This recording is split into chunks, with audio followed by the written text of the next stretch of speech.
Comment bien prioriser son backlog quand tout est urgent, tous les projets ont la même priorité et on ne sait pas comment faire? La réponse que j'ai, c'est qu'en fait, oui, c'est possible que des projets aient la même importance. Par contre, ils n'auront pas le même impact. Ils n'auront pas le même résultat. Peut-être qu'il y en a un qui va doubler votre conversion, il y en a un qui va tripler votre acquisition client. Pourtant, ils ont la même importance factuellement. Alors qu'est-ce qui fait qu'il y en aura un qui aura plus d'impact que l'autre? C'est quoi cette différence dans le projet? Et surtout, comment est-ce que je peux le savoir avant même de lancer le projet? La clé, elle est dans mesurer la valeur. C'est ça qui permet en fait de développer une vision très forte, être un visionnaire qui vise juste à chaque fois les bons projets, les projets qui sont rentables alors que tout est important. Alors moi je m'appelle Damien et j'aime bien me présenter en disant que j'accompagne les entreprises de la tech, elles me payent pour que je leur donne des ordres et en plus elles en redemandent. Voilà, je les aide sur la partie stratégie, data, IA et produits et je les aide en fait à comprendre finalement quels sont les projets importants, les projets qui seront rentables et surtout ceux qui vont permettre d'aligner les équipes et avoir des résultats visibles. Comment être un visionnaire qui voit juste et qui est focus alors qu'on a plein de choses qui tournent autour de nous et qui nous attirent et qui peuvent nous distraire de notre mission et de notre argent en général. Alors, pour revenir à la question de base, c'était, en fait, ouais, parfois j'ai des projets qui sont importants dans mon backlog, pour la priorisation c'est un petit peu compliqué, parce que je n'arrive pas à savoir lesquels auront de l'impact. Bon, alors la question, c'est de dire, est-ce que c'est possible que des projets différents aient la même importance? La réponse, pour moi, est oui.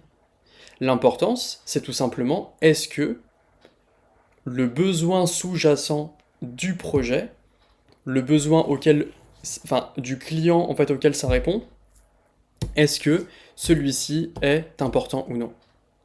Et en fait, deux projets peuvent avoir la même importance parce qu'ils répondent au même besoin qui donc est important, par exemple. Ou alors pas important du tout. Donc, c'est possible que voilà, ça réponde à ce besoin important. Par exemple, moi ça me fait penser à un projet pour le coup où on avait mis en place une solution d'alerting pour une équipe data à Montpellier. Et en fait, on s'est rendu compte qu'un besoin important, c'était voilà, c'était avoir un temps de réaction très rapide dès qu'il y a un problème. Besoin hyper important. Maintenant, le truc, c'est qu'en fait, on peut dire, ok, ça c'est important, mais il y avait aussi un sujet important, c'était par exemple avoir, par exemple, le moins d'outils à gérer. Ça, c'était aussi très important. Bon, comment je fais la différence entre les deux? Comment je sais lequel prioriser? Eh il y a un autre critère à prendre en compte. C'est pas que l'importance. C'est l'autre composante d'un projet rentable, c'est la satisfaction. À quel point le besoin aujourd'hui est satisfait ou non. C'est-à-dire qu'un besoin important, il peut être important, ou deux besoins peuvent être tout aussi importants, mais ne pas être satisfait pareil aujourd'hui. S'il y a un besoin qui est important mais qui est hyper satisfait, je sais pas, c'est par exemple manger, enfin voilà la satiété. Peut-être qu'aujourd'hui, voilà, c'est un besoin hyper important, mais si vous venez de manger, c'est très satisfait, donc vous n'avez pas plus besoin de manger. Par contre, si ça fait 2 jours que vous n'avez pas bu, qu'il y a un autre besoin important, entre manger et boire, je sais que je vais boire de l'eau parce que c'est un besoin qui aujourd'hui n'est pas satisfait, donc il y a une énorme valeur manquante que je dois combler. C'est ça qui va m'attirer. Pourtant, les deux sont tout aussi importants. C'est à quel point aujourd'hui l'État est satisfait ou non. Et si je reprends l'exemple de l'entreprise de Montpellier, l'alerting versus avoir le moins d'outils à gérer, c'est-à-dire internaliser les logiques de code par exemple en data, en fait l'alerting, voilà, le temps de réaction finalement aujourd'hui il était quand même assez important, donc c'était pas satisfait du tout, versus les outils à gérer, bon ok il y en avait 3-4, mais c'est ok. Par contre l'autre pour le coup, pas satisfait du tout, et donc là, c'est là où il faut aller. Donc on a la notion d'importance et de satisfaction. Et on se dit, ouais mais qu'est-ce qui fait qu'en fait ces deux trucs sont en fait la recette pour qu'un projet marche? La question c'est en fait les deux quand on les prend en compte, qu'est-ce qui se passe? Importance fois satisfaction égale valeur. Et la valeur, c'est ça qui dirige le monde, c'est ça qui attire les gens, c'est ça qui rend les produits magnétiques, c'est ça qui fait que les gens prennent des décisions, c'est ça qui fait que les gens vont vers vous. C'est en fait tout simplement vous créez plus de valeur que les autres, plus de valeur que les alternatives. Et ça, je vous demande pas de me croire, c'est la science qui le dit. C'est la psychologie, l'innovation, le marketing, les neurosciences, la théorie des jeux, la microéconomie, tout converge vers dire qu'en fait, tout simplement, les gens sont attirés par ce qui a de la valeur. Les gens sont attirés par ce qui satisfait des besoins importants. Repensez à la pyramide de Maslow.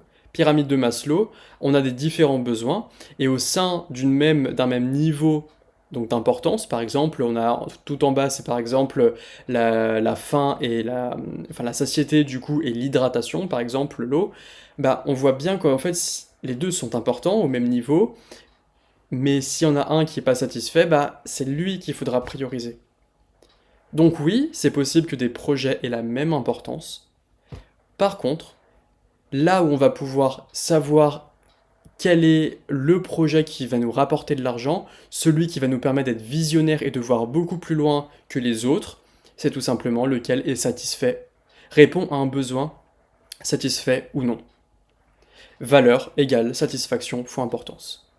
Si cette approche vous parle, si vous voulez aller plus loin et comprendre, ok, comment je la mets en place en entreprise, comment je trouve les besoins, comment je mesure la satisfaction, comment je mesure l'importance, j'ai écrit un livre blanc qui détaille tout ça, c'est le premier lien en description. C'est gratuit, vous rentrez votre mail et je vous envoie les accès. Il y a aussi une version vidéo, pareil, gratuite, pour ceux qui veulent plutôt regarder une vidéo, avec un petit diaporama, tout ça, des petites images. Et voilà, ça vous permet de développer une vision très forte et de voir beaucoup plus loin que les autres et arrêter de vous noyer dans la priorité, l'urgence, tout ça. Visez juste à chaque fois. À très vite dans le livre blanc.